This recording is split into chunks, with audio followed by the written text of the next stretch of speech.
السلام علیکم دوستانو او عزیزانو، خدای دې وکړي چې ټوله جوړه و روغ اوسئ، د ښه صحت خاوندان اوسئ. بالاخره مې وخت پیدا کړی چې هغه وعده چې مې ستاسې سره کړې وه د کرپټو کرنسۍ په باره کې هغه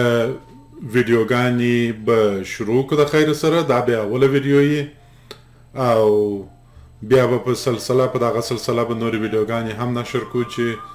نور جزئیات او خبرې چې د کرپټو کرنسۍ په باره کې موږ تاسې پر هغه باندې خبرې کولی سو، هغه ویډیوګانې به ادامه ولري. د دې در مخه چې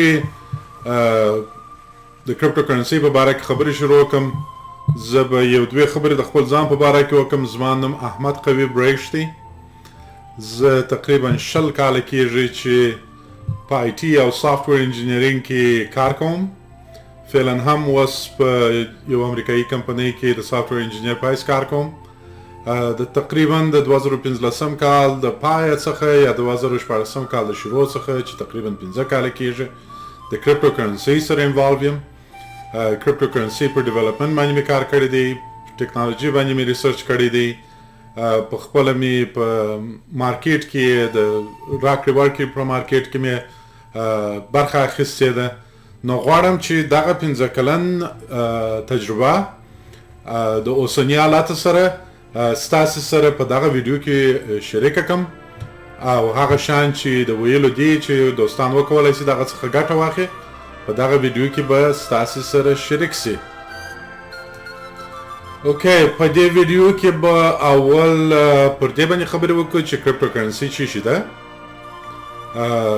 د پیسو تاریخچه او د هغې ارتباط د کرپټو کرنسۍ سره، او بالاخره به وګورو چې تاسې څنګه کولی شئ چې د کرپټو کرنسۍ څخه په د اوسني حالت کې څنګه ګټه واخلئ او څه شي په دغه کې موجود دي. کرپټو کرنسۍ که په ډېر ساده صورت سره ووایو، کرپټو کرنسۍ ډیجیټل پیسه ده. ډیجیټل پیسه په دې معنی چې فرق لري د کاغذي پیسو څخه یا دغه پیسې چې په لاسو کې پورته وکښته کېږي، د هر ځای پیسې چې که ډالر یې که یورو یې که افغانۍ یې که بله هره پیسه چې تاسې فکر کولی شئ، د هغه په مقابل کې دا ډیجیټل پیسه ده. نور بنیادي او بنسټیز توپیرونه یا فرقونه لري د پیسو څخه چې په هغه باره کې به بیا هم یو څه معلومات تاسې ته درکړم، مګم د دې در مخه چې موږ هغه معلومات ور ورسېږو چې د کرپټو کرنسۍ او د اصلي پیسو تفاوت سره ووینو. دا به ښیي چې د کرپټو کرنسۍ د خبرو په رڼا کې یا د ویډیو په رڼا کې یو څه د پیسو تاریخچې ته هم وګورو. پیسه په خپله هغه شی ده چې انسانان د راکړې ورکړې دپاره د هغه څخه کار اخلي. په ډېر پخوا وختو کې تقریبا د 9,000 او د 12,000 کالو شاوخوا کې یو څه شواهد سته چې انسانانو راکړه ورکړه شروع کړله او دا راکړه ورکړه د پیسو په رقم نه وه، په دې معنی چې په اول سر کې په بیخي شروع کې چې انسانان په ډېر بدوي حالت کې وه او په ډېر کوچنۍ کمیونټۍ کې سره یو ځای وه. دا غټ ښارونه چې تاسې نن وینئ، دا مملکتونه چې تاسې وینئ دا شان نه وه هغه وخت. نو د دې دپاره چې خپل د ضرورت شیان د بل چا څخه لاسته راوړي، هغه شی چې دوی درلودی هغه به ورکړي، پر ځای به هغو د ضرورت شی ورکړي. مثلا یو نفر به غواوې درلودلې، یو نفر به چرګان درلودلی، یو نفر به دغه چرګانو نفر به هګۍ تبادله کړلې د غواو د نفر سره، د بل نفر به د بل شي تبادله کوله، دا تبادلې دغسې شروع وې او دغه د دوی د راکړې ورکړې سیستم و چې د پیسو کار یې کاوه په هغه وخت کې. په ډېرو کلو په تېرېدو سره دا معلومه سوله چې انسانانو چې سفر کول زده کړل، نو دوی دې ته ضرورت درلودی چې داسې یو مشترکه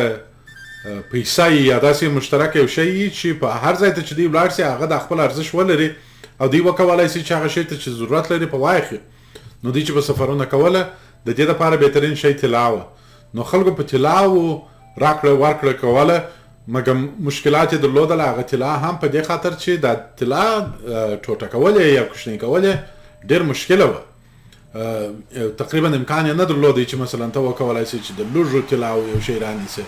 طلاوې غټې غټې ټوټې وي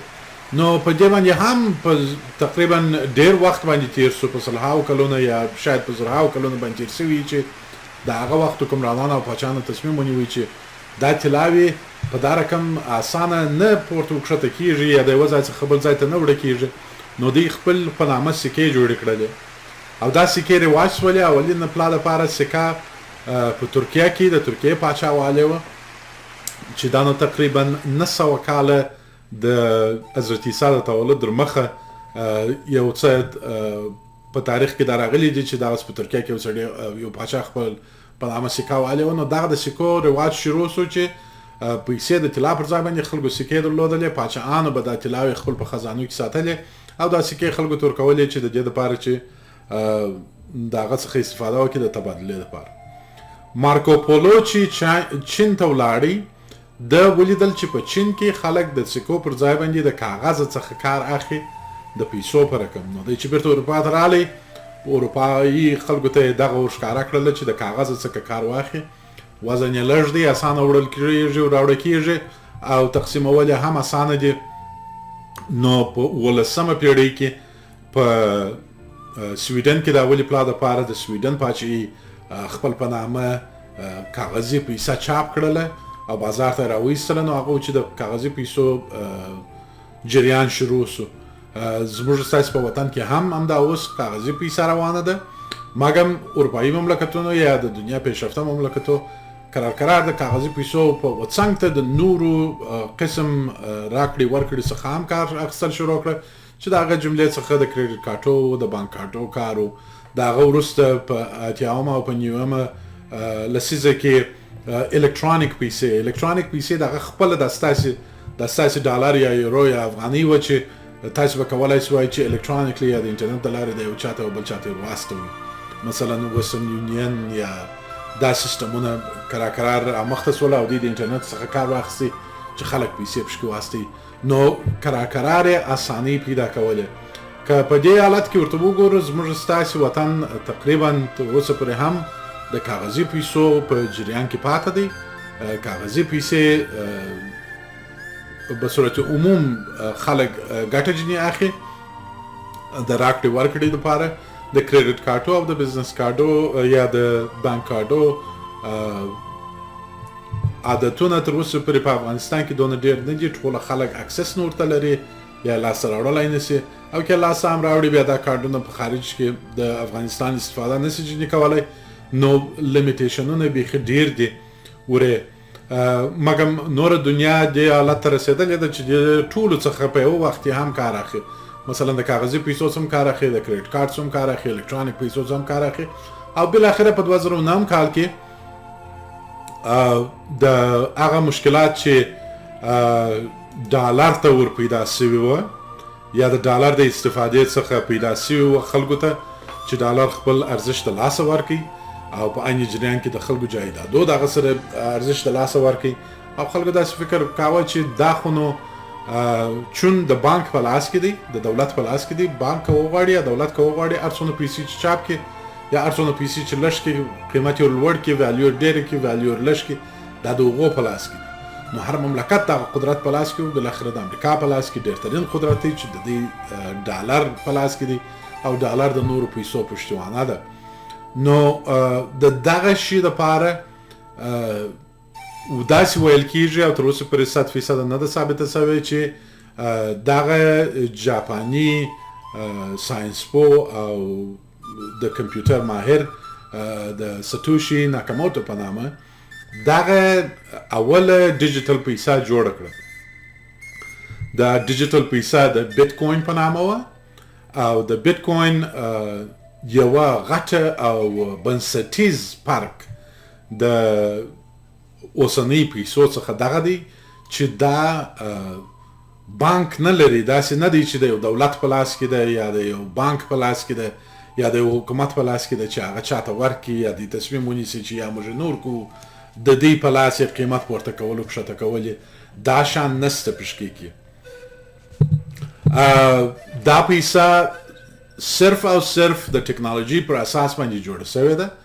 یعنی دا معنا چې په صرف په انټرنیټ کې ده او د کمپیوټرو څخه د یو کمپیوټر څخه بل کمپیوټر ته یا د یو موبایل څخه بل موبایل ته ترانسفرېدلی شي د دې تر شا ډېره قوي ټکنالوژي ده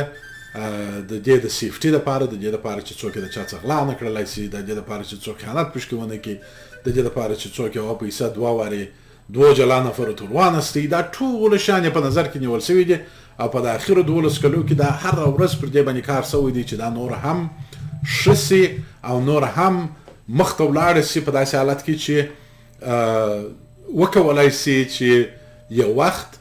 د یو پیسو آپشن یې دا معنا چې خلک چې په عین حال کې چې یا د کریډټ کارت څخه یا د کاغذي پیسو څخه کار اخلي وکولای سي چې د بیټکوین څخه هم د پیسو پر رقم کار واخلي فعلا او فعلا زموږ ستاسو بحث پر دې باندې دی چې موږ د ټکنالوژي خوا یوې خواته پرېږدو د دې څخه د ګټې خواته خبرې کوو فعلا بیټکوین چنداني په بازار کې تاسو شی نسی پرانیولی او هغه خپل دلیلونه لري دا په دې معنی چې داسې نسی کېدلی چې ته بیټکوین په ټلیفون کې ولرې په خپل موبایل کې ولرې ولاړ شې بازار ته ورې په یو شی پرانیسې دا داسې نه دی نه په افغانستان کې هم نسته او په نورو دنیا کې هم نسته څو دلیلونه لري اول دلیل دا دی چې بیټکوین په دا اوسني حالت کې قیمت یې ډېر ژر پورته وکښته کېږي مثلا نظر و ډالر ته چې د ډالر قیمت بیخي لږ حرکت کوي په 40 ساعتو کې یا په یوه میاشت کې یا په یوه هفته کې د بیټکوین قیمت هغسې نه دی بیخي ژر پورته وکښته کېږي نو په دغه خاطر د دې څخه د پیسو په رقم استفاده کول اوس ناممکنه ده مګر هغه خلک چې د دې په ډیولپمنټ کې انوالو دي هغه وایي هر وخت چې د بیټکوین قیمت او د طلا قیمت سره یو شی سو نو بیا د بیټکوین قیمت پر هغه ځای باندې درېږي بیا خلک کولی شي چې د دې څخه استفاده وکړي د پیسو په رقم څو خوبایانې لري خوبایانې اول دا دي چې د هېڅ دولت په لاس کې نه ده په دې معنا چې دا څوک نسي کولی چې هر څونه بیټکوین چې زړه غوښتي هغونه بیټکوین جوړ کړي او بازار ته راوړي او د بیټکوین پر قیمت باندې تاثیر وکړي یا انفلیشن جوړ کړي یا داسې یو شی جوړ کړي بیټکوین فعلا په دنیا کې 18 میلیونه دانې شته 18 میلیونه دانې بیټکوین شته او جمعاً به په دنیا کې 21 میلیونه دانې بیټکوین یي یعنې 3 میلیونه نور بیټکوین پاتې دي چې راویستل سي بازار ته پس له هغه څخه بالا بیټکوین پر دغه ځای باندې درېږي 21 میلیونه دانې بیټکوین به وي او هېڅ وخت به نه ډېرېږي په داسې حال کې چې دا نورې کاغذي پیسې چې دي هر مملکت یا هر دولت چې وغواړي هر څونه یې چاپولی شي مثلا د امریکا دولت په دا تېر کال کې دا د پنډیمک په کال کې چې د کرونا خبرې وې ډېرې ترینې پیسې چاپ کړي دي نو دا د پیسو چاپول یا د ډېرو پیسو بازار ته راایستل دا په خپله یو انفلیشن یا تورم پیدا کوي چې دا د مارکیټ دپاره د پیسو دپاره د خلکو د جایدادو دپاره د دې دپاره ښه نه دی نو دغه یو د هغه دلیلو څه دی چې خلک بیټکوین ته په ډېره ښه سترګه ګوري د یو تبادلې د یو سیستم په دپاره چې په آینده کې به وکولی شي چې د دې څه کار واخلي نو په دغه خاطر د بیټکوین قیمت ورځ په ورځ پر ډېرېدو دی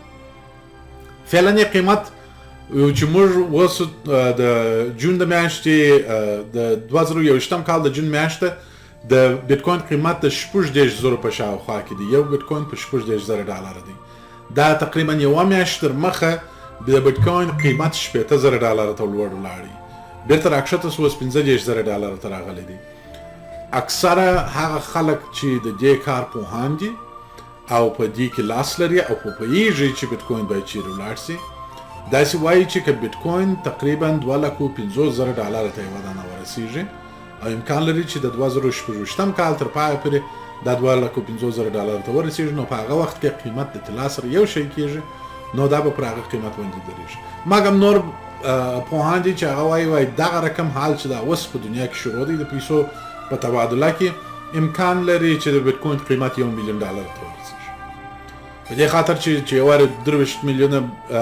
وبخښئ 21 میلیونه بیټکوین مارکیټ ته راغله نو ټول خلک به غواړي چې بیټکوین ولري او دا به په خپله د بیټکوین پر قیمت باندې ډېر مثبت تاثیر ولري دا سو اول کوین یا اول کرپټو کرنسی پیسه چې بازار ته راغلی ده په 2009 کال کې او اوس تقریبا د مارکیټ یا د کرپټو کرنسی د ایکسچینج د پیسو مور ده په دې معنی چې که کرپټو کرنسی مارکیټ کې تاسو حرکتونه وګورئ دا مستقیما د بیت کوین سره ارتباط لري که بیت کوین مخ په لوړېدو روان و به ګورئ چې نور ګرد کوینونه مخ په لوړېدو ورسره ځي که بیت کوین مخ پر کښته کېدو روان و به ګورئ چې ټول مارکیټونه د کرپټو کرنسی مارکیټونه به مخ پر کښته باندې ورسره روان نو خپل پوزیشن یا خپل ځای معلوم کړی دی چې دا به د کرپټو کرنسی اصلي مدار پر بیت کوین باندې ولاړ دی او دا بیت کوین به همیشه یي اوس فعلا بیا هم یو وار یادونه کوم چې 18 میلیونه بیت کوین په دنیا کې شته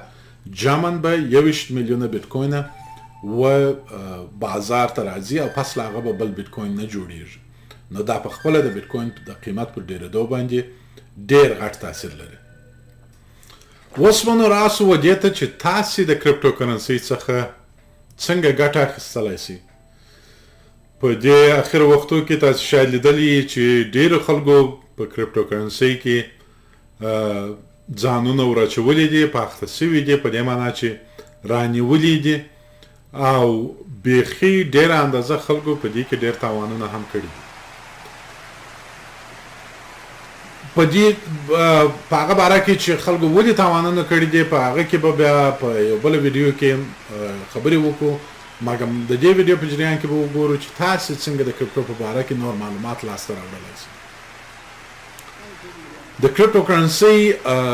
د پاره چې هغه معلومات په انټرنیټ کې ستا به اندازه ډیر دي که ویب سایټونه دي که ډاکومنټ دي که ویډیوګانې دي که د یوټیوب ویډیوګانې دي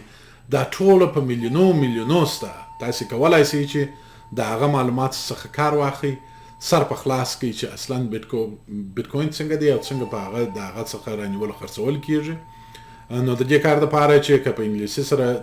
سره یو څه بلد یاست دا به ستاسې کار ډېر در اسانه کړي په دې خاطر چې دا معلومات ټوله تقریبا ټوله په انګلیسي دي او متاسفانه په پښتو خو زما بیخي لږ زه فکر نه کوم چې په پښتو به د بیت کوین په باره کې څه معلومات وي مګر په فارسي هم یو څه پیدا کیږي نو د کرپټو څخه ګټه اخیستل تاسې د هغه زه به خپل د تجربې په باره کې درته وایم چې په اوسني حالت کې زه د کوم ځای څخه دغه معلومات لاسته راوړم یا د کرپټو په باره کې څنګه د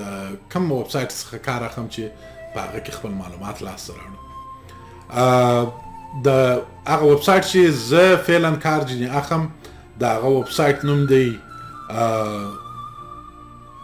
coinmarketcap.com coinmarketcap.com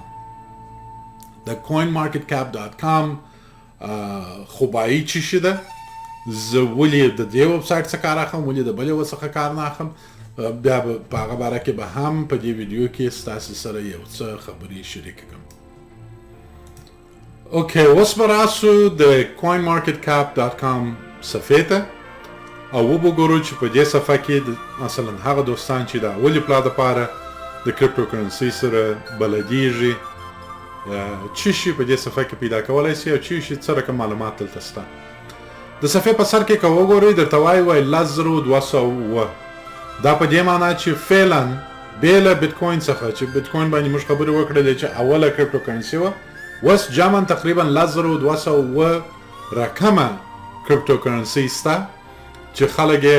لاس په لاس کوي یا رانیسي او خرڅوي او پر هغه باندې پیسې جوړي دا ویب سایټ د هغه رقم اندازه همیشه په حساب کې نیسي او تاسو به وګورئ چې دا پس له هر هفتې یا 2 هفتو دا نمبر لوړیږي او نورې کرپټو کرنسۍ راوځي په دنیا کې تقریبا د هر کار دپاره کرپټو کرنسۍ شته هر شی ځان ته یو ارزښت لري او پر هغه باندې یو کرپټو کرنسۍ جوړه شوې ده نو بیخي ډېرې بې معنا کرپټو کرنسۍ دي چې چندانې ښه آینده نه لري یا حتی آینده هم نه لري مګر بعضې کرپټو کرنسۍ دي چې واقعا د یو ضرورت دپاره جوړې شوي دي او یو کار به د انسانانو دپاره ښه کوي نو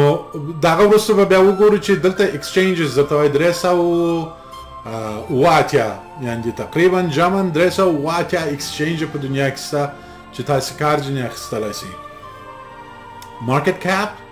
جمن 1.6 تریلیون ډالره په کرپټو کرنسی کې جمن دا اوس بندي دي. 4 ساعته والیوم چې شته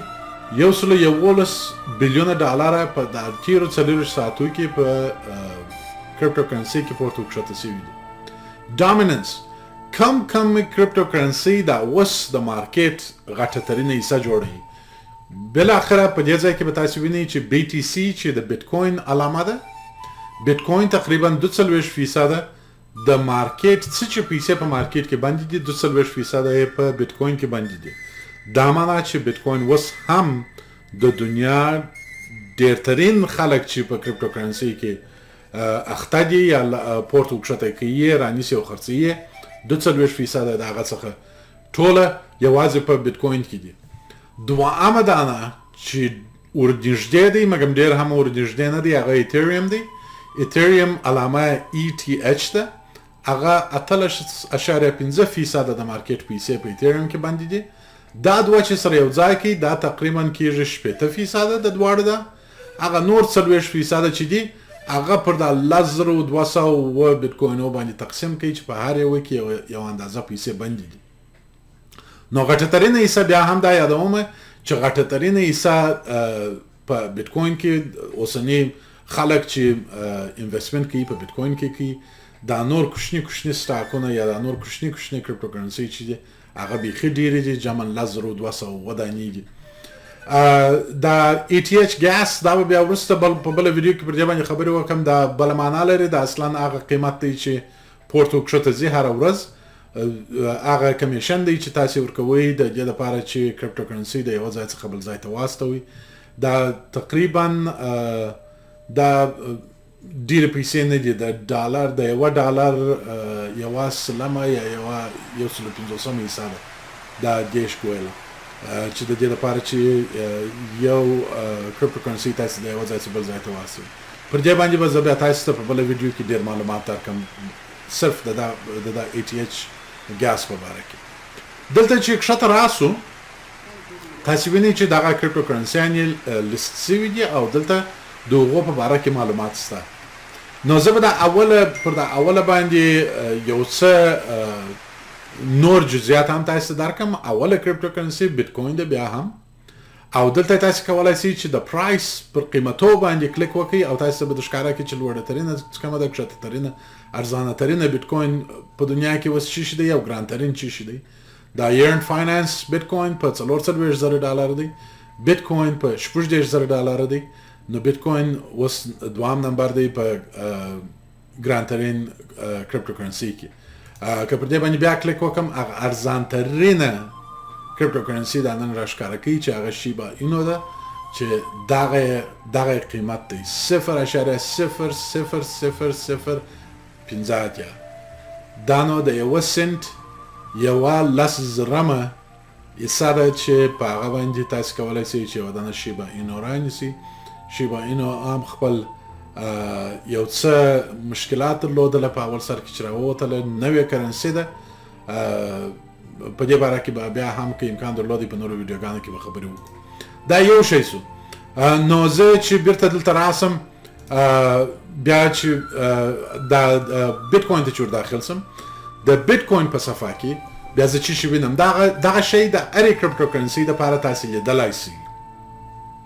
پر هره کرپټو کرنسي باندې چې کلیک وکړئ په هغه په باره کې تاسې دلته نور اضافه معلومات پیدا کولی شئ.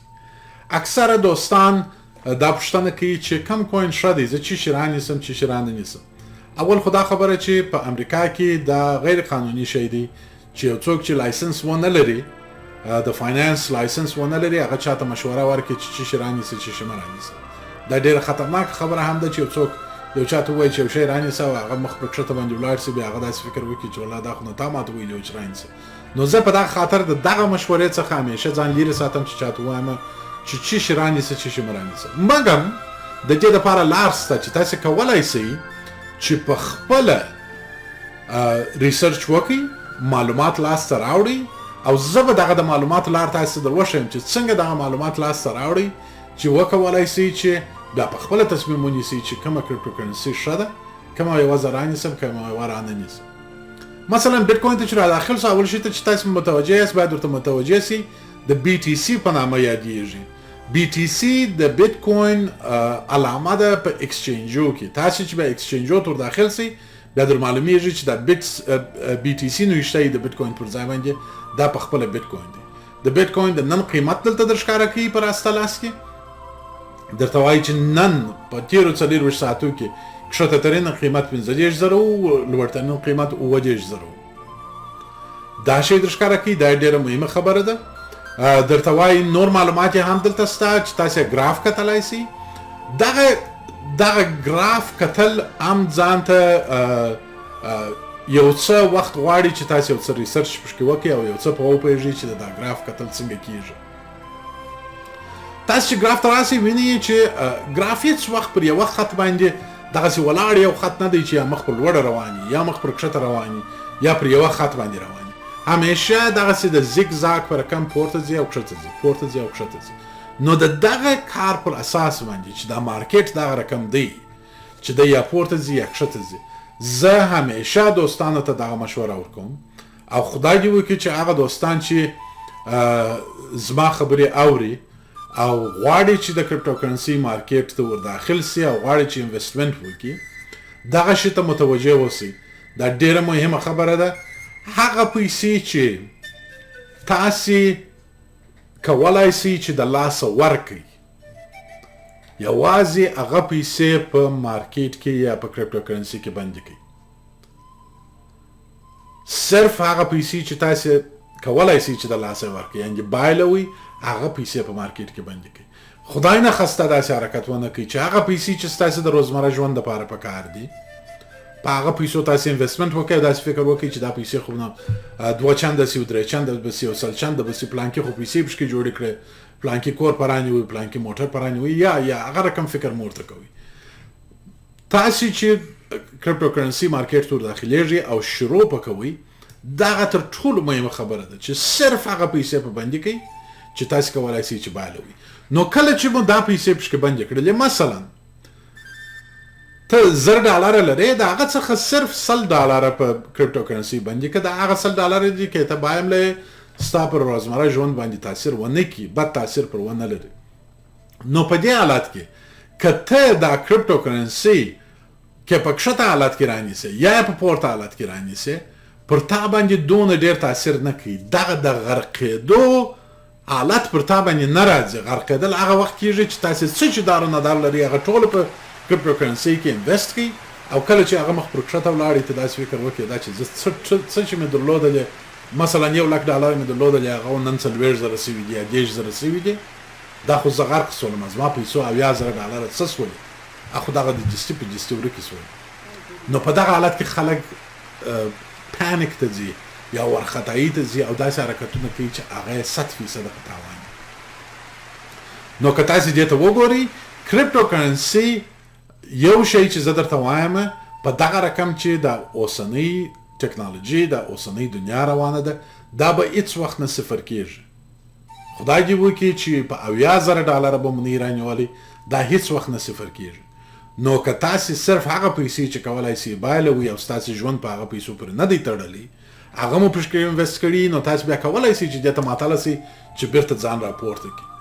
ډېر شان پر دې باندې تاثیر لري چې کرپټو کرنسي راپورته سي یا کرپټو کرنسي کښته کړي. مثلا په د اخرو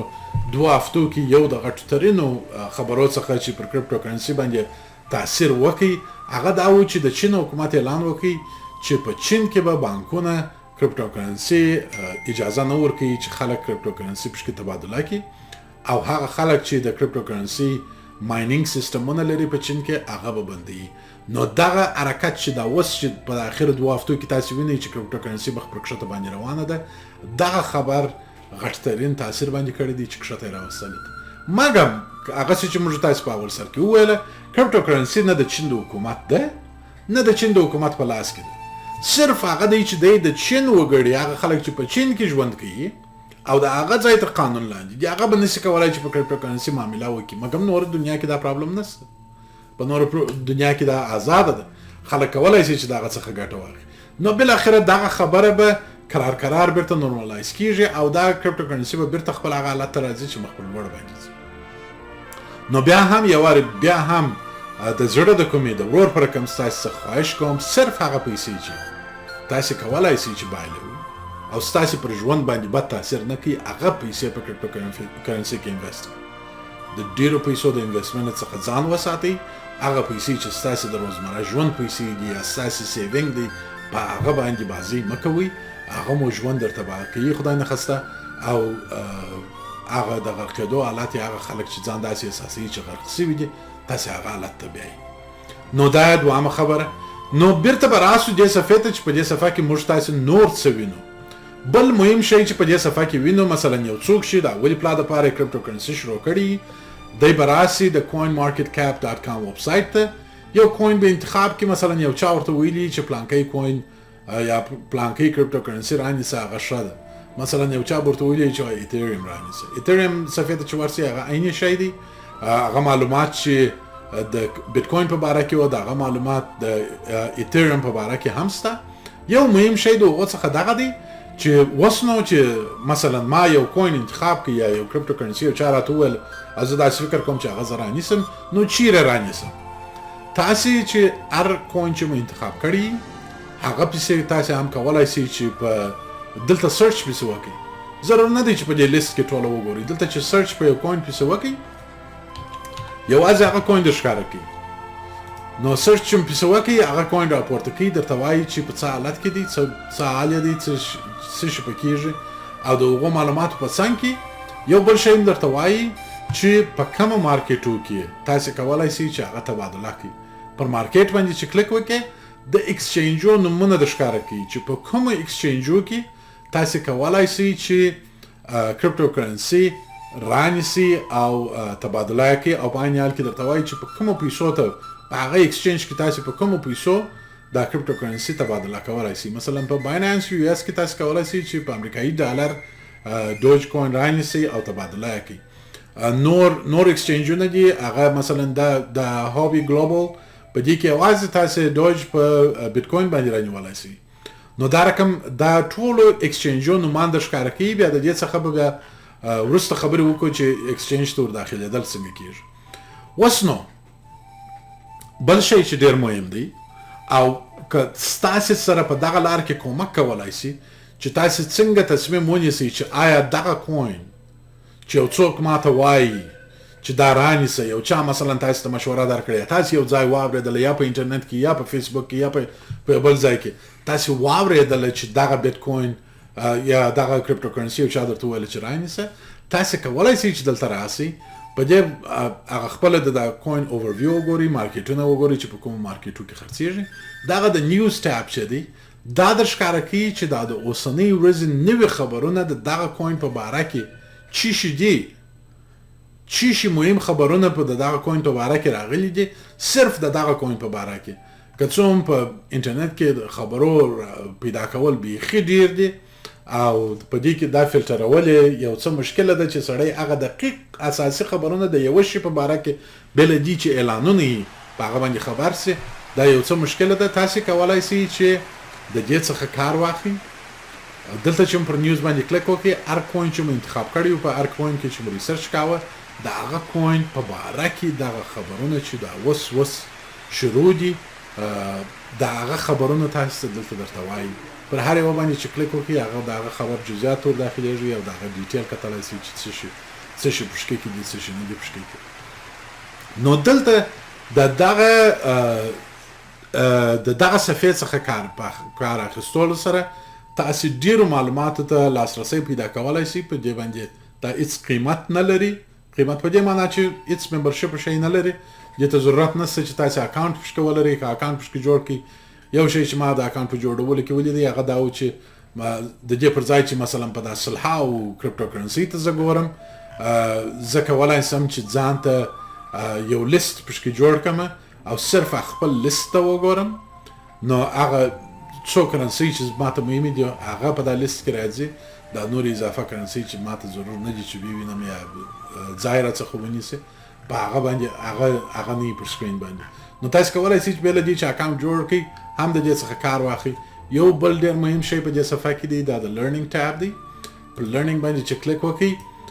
تاسو د ښکاره کوي چې څو لارې ستا چې څو شیان دلته په دغه صفحه کې ستا چې تاسو باید په وپوهیږئ او مهمه ده. یو د هغو څخه د کرپټو ګلاسري ده. د کرپټو ګلاسري په د دې لپاره راوستله چې د کرپټو په مارکیټ کې که تاسو خبرونه وایاست که تاسو نور معلومات یا جزئیات لاسته راوړئ یا یو بل شی په هغه د کرپټو په باره کې وایاست یا یې زده کوئ دلته هر هغه کلمه چې د کرپټو په مارکیټ کې یا د کرپټو په باره کې استعمالیږي د هغې معنا ویل سوې ده. مثلا یو د هغو څخه دی آلت کوین. آلت کوین داسې کلمه ده چې تاسو به بیخي ډېر ووینئ په خبرو کې په مثلا ریسرچ کوئ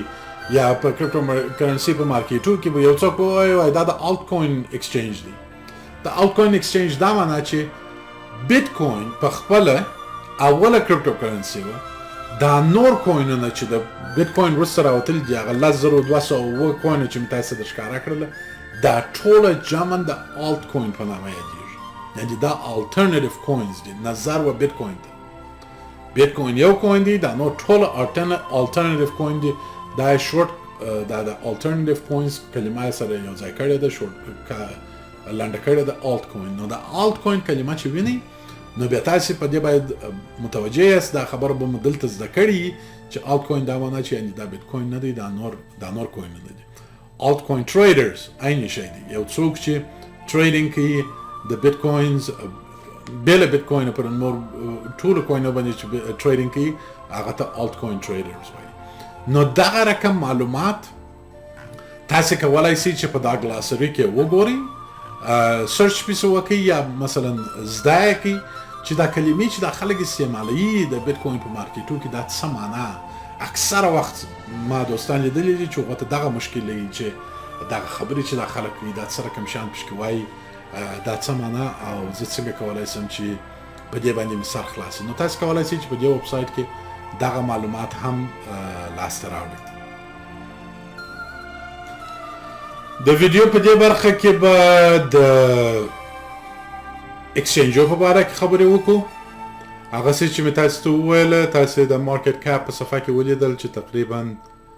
300 ایکسچینج دي او دا ایکسچینجونه جلا جلا مملکتو کې دي په جلا جلا ځایو کې دي او دا ایکسچینجونه هر یو ځان ته خپل سپیشلټیز لري چې دی پر یو شی په یو شی او په بل شي کې دی هغه د دې سپیشلټي ده او پر هغه باندې کار کوي. نو د دغو ایکسچینجو څخه یو ایکسچینج چې موږ دلته په امریکا کې کار ځینې اخیستلی سو هغه د باینانس یو اس ایکسچینج دی. د باینانس یو اس ایکسچینج اصلا د اصلي باینانس یو ایکسټنشن دی. د باینانس ایکسچینج په 2019 کال کې راووتی. ډېر ښه ایکسچینج دی په څو خاطره باندې په دې چې ډېر ثابت ایکسچینج دی. ټکنالوژي ډېره ښه ده. سیستم یې ډېر پیشرفته دی او د علي بابا کمپنۍ په دې کې ډېر انویسټمنټ کړی دی. په دې کې پیسې بندې دي چې د ټکنالوژي ښه ټکنالوژي او په ټوله دنیا کې خلک کار ځینې واخیستلی شي. د نورې دنیا دپاره خالي باینانس دی. binance.com ته به تاسو ورسئ او ورې به پر ګیټ سټارټینګ باندې کلیک وکړئ. پر ګیټ سټارټ چې دې کلیک وکړئ تا ته وایي یوزر نیم او پاسورډ ځان ته جوړ کړه. پروسس یې یو څه اوږد دی چې څنګه په دې کې اکاونټ ځان ته جوړ کړه. مثلا ستاسې د پاسپورټ یا د آی ډي عکس غواړي ستاسې خپل عکس غواړي د ادرس انفارمیشن مو درڅه غواړي. زه به په دغه ویډیو کې په پای کې به بیا هغه ایکسچینجونه چې افغانان ته یا د افغانستان دپاره دي افغانان کولی شي چې اکاونټ پکې خلاص کړي. د هغو لیست به هم تاسو ته ښکاره کړم. باینانس یو د هغو ایکسچینجو څه دی چې تاسو به کولی شئ چې په دې کې ځان ته اکاونټ خلاص کړئ. کله چې په باینانس کې اکاونټ خلاص کړئ د افغانستان بانکونه نه دي پکې داخل. دا معنی چې تاسو پر افغاني بانک باندې خپل د چیکینګ اکاونټ څخه کار نشي اخیستلی چې په دې کې پیسې دغه اکاونټ څخه پیسې راواړوي باینانس ته مګم د کریډټ کارت څخه یا د بانک کارت څخه کار اخیستلی شي چې دا کار وکړي نو کله چې مو اکاونټ خلاص کړي اکاونټ چې مو جوړ کړي دا یو څه وخت نیسي دغه ته بیا حوصله کېږئ مه د دې دپاره چې ښه سکیورټي سره ځای پر ځای کړي دي دغه رقم ډیټیل غواړي دا ستاسې په نقص نه ده ستاسې په ګټه ده په دې خاطر چې بل څوک باید ونه کولی شي چې ستاسې د باینانس اکاونټ ور داخل سي یا د هغه څخه کار واخلي د هغې جملې څخه یو شی دا دی چې د ستاسې څخه د بیخي کامپلکس پاسورډ څخه باید کار واخلي د دې دپاره چې بل څوک د هغه څخه کار وانه اخیستلی سي د هغه پر ځای د هغه وروسته بیا د 2F authentication لري دا معنا چې ته چې اوس دې ته راداخلیږې ستا ټلیفون ته مسیج راځي د دې دپاره چې په وپوهېږي چې و دغه نفر چې راداخلیږي دغه سړی دغه ټلیفون یې دی بیا په ټلیفون کې یو ټکس درته راځي هغه ټکس به تاسې ورداخلوئ بیا تاسې ورداخلیږئ د ایکسچینج ته اوس دلته زه د ایکسچینج ته راداخل شوی یم په دې ایکسچینج کې تاسې رقم ډېر معلومات شته چې تاسې د هغه څخه کار اخیستلی شئ مثلا دا اوس BTC که انتخاب کم دلته دی ماته وایي چون زه لاګن نه یم چې لاګن سمه دلته راته وایي ته څونه BTC لرې په هغه باندې رانیول او خرڅول کولی شي چې بای انتخاب یې یعنې ته غواړې چې رانیسې لیمټ انتخاب یې یا مارکیټ انتخاب یې یا سټاپ لیمټ انتخاب یې دا هر یو جلا جلا معنا لري د دې معناګانو په باره کې به بیا یو بله ویډیو جوړ کړم چې تاسو در وښیم چې کم یو انتخاب کوي ستاسې په ګټه دی د سیلز دپاره هم عین شی دی لیمټس لري مارکیټ لري سټاپ لیمټس لري هغه چې مو انتخاب کوي مثلا په بای کې په لیمټ کې که مې لیمټ انتخاب کړی و زه ورته وایم چې زه غواړم چې بیټکوین رانیسم مګم زه نه غواړم چې په 10,000 رانیسم زه غواړم چې په 10,000 رانیسم تاسې به دلته ورته نوشته کوي 10,000 چې 10,000 مو نوشته کړله دوام شی چې به کوئ تاسې ورته وایاست چې زه غواړم یوه دانه بیټکوین رانیسم به طور مثال صحیح دی نو چې تاسې راجستر سوي یاست راجستر کېدو ته به نه دلته به نوشته یي بای چې پر بای باندې کلیک وکړې دا معنا نه لري چې تا اوس جستي بالا دی ولاړې ستا د حساب څخه $10,000 واخیستل یا یو بیټکوین یې درانیو په دې خاطر چې په مارکیټ کې په $10,000 بیټکوین نشته دغه ګړۍ اوس نشته تاسې مارکیټ ته دغه وایاست که مو لیمټ انتخاب کړی و تاسې مارکیټ ته وایاست چې هر وخت که بیټکوین $10,000 ته ولاړي ما ته یې ونه نه رانیسه د هغه در مخه یې زه نه غواړم حتی که په 10,000 یو سنټ هم یې دی نه در رانیسي چون کمپیوټري سیستم دی ډېر دقیق دی نو چې تاسې که 10,000 ورته ویلي وه تر هغو چې دا مارکیټ 10,000 ته راته نسي دی تا ته بیټکوین نه در رانیسي مګم په دې شي کې بیا یوه خرابي په دې کې ده چې تاسې باید دا مارکیټ تعقیب کړئ که دې په 10,000 راچولی او ودې لیدئ چې مارکیټ مخ پر راکښته کېدو دی او امکان لري چې تر 10,000 کښته سي نو دی به تا ته په 10,000 در رانیسي یو ساعت بعد یا یوه ورځ بعد به هغه په 90,000 سوي یا به په 28,000 سوي نو دغه شي ته هم متوجه اوسئ چې لیمټ مارکیټ دغه کار لري که مارکیټ انتخاب کړئ مارکیټ بیا دا معنا لري چې هر شی چې دی دا اوس چې هر قیمت دی د مارکیټ ما ته یوه دانه بیټکوین را رانیسي دی به ځي ستا د کریډټ کارت څخه یا ستا د بانک د حساب څخه به غونډه پیسې راباسي او تا ته به یوه دانه بیټکوین د مارکیټ په قیمت باندې در رانیسي دا عین شی دی د هر کوین دپاره چې تاسې انتخاب کړئ مثلا که زه دې لیست ته وګورم دغه کوینونه یا دغه کرپټو کرنسي دا ټوله دا زه کولی سم چې په باینانس کې تبادله کم رانیسم او خرڅ یې کم دا یوازې د ډالر د راښکاره کوي دغه کرنسي چې په ډالر باندې زه تبادله کولی سم که زه بیټکوین ولرم زه په بیټکوین باندې دغه کرنسي رانیولی سم او خرڅولی سم نور فیاتس نور رقم پیسې چې دا د فیاتس کلمه هم تاسې په ګلاسري کې چې وګورئ دا په دې معنا هغه پیسې چې کرپټو نه دي پیسې دي مګر کرپټو نه دي هغه ته فیات وایي نو تاسې کولی شئ چې مثلا یورو انتخاب کړئ په باینانس.com څخه کار اخلئ یورو یا پاوند انتخاب کړئ یا نور پیسې انتخاب کړئ بیا در ښکاره کوي چې په هغو پیسو تاسې چیش کولی شئ رانیولی شئ او خرڅولی شئ نو دا ټول دا لنډ معلومات دلته ګراف یې در ښکاره کوي چې څونه لوړ سوی دی څونه کښته سوی دی تاسې دې ته تغیر ورکولی شئ د دې پر ځای چې هره دقیقه درته ووایي چې هره دقیقه څونه پورته کښته کېږي مثلا زه غواړم چې په یوه ساعت کې په وپوهېږم چې په یو ساعت کې د دې تغیرات څونه تغیرات کوي یا زه غواړم چې په یو ورځ کې وپېژنم چې په یو ورځ کې تغیرات څونه کړي دي او که په داسې په هغه غړي کې چې غواړي چې ایکسچینج وکړي یا شی رانیسي او خرڅ کړي او قیمت یې درته مهم دی بیرته یوې دقیقې ته راتللی سي 3 دقیقې 5 دقیقې 15 دقیقې دا انتخابولی سي دا درښکاره کړي دلته په لاندې کې اوپن اورډرز که مثلا تاسو یو اورډر ایښي چې ماته لیمټ په $10,000 یوه دانه بیټکوین را رانیسه دا به دلته د اوپن اورډر کې به تاسو لیست وینئ درته وایي دا ستا اورډر تر اوسه پورې اوپن دی او ته کولی سئ چې د دې ځای څخه کینسل کړئ صرف پر کینسل باندې کلیک وکړه هغه اورډر چې تا ورکړی و چې ماته په $10,000 یوه دانه بیټکوین را رانیسه چې تر اوسه پورې هغه نه دی رانیول سوی دا اورډر اوپن دی چې د دې ځای څخه کینسلولی سئ او بیرته عادي حالت ته ځي دا ولنډ معلومات د بیټکوین یو د ایکسچینجو څخه ده چې د ایکسچینج څخه څنګه کار واخلي اوس به نو راسو و دې ته چې زموږ دوستان په افغانستان کې د کومو ایکسچینجو څخه کار اخیستلی سي چې بیټکوین په تبادله کې د دې تر مخه چې د دې ایکسچینجو په باره کې خبرې وکړم یوه اوږده لاره دا ده که تاسې یو څوک لرئ په خارج کې چې هغه بانک اکاونټ خلاص کړي تاسې پیسې ور واستوئ پیسې د هغه په اکاونټ کې د هغه اکاونټ د هر ایکسچینج چې تاسې غوښتي په هغه وخت کې نو تاسې لیمټ نه لرئ چې کوم ایکسچینج څخه کار اخلي په اروپا یا امریکا کې کولی سئ چې د هغه د اکاونټ څخه کار واخلي په هغه اکاونټ باندې پیسې کریپټو رانیسي او کریپټو خرڅ کړي او پیسې بیرته هغه ته ټرانسفر کړي هغه نفر بیا بیرته تاسې ته پیسې راواستي دا اوږده لاره ده او ډېر دوستان لپاره د دې شي امکانات نشته په دې خاطر چې په دې کې بیا نور جنجالونه راځي نو د دې لارې څخه ځان وګورئ فعلا چې تاسو په انټرنیټ کې سرچ وکړئ په ګوګل کې تاسو ته وایي 6 دانې ایکسچینج دی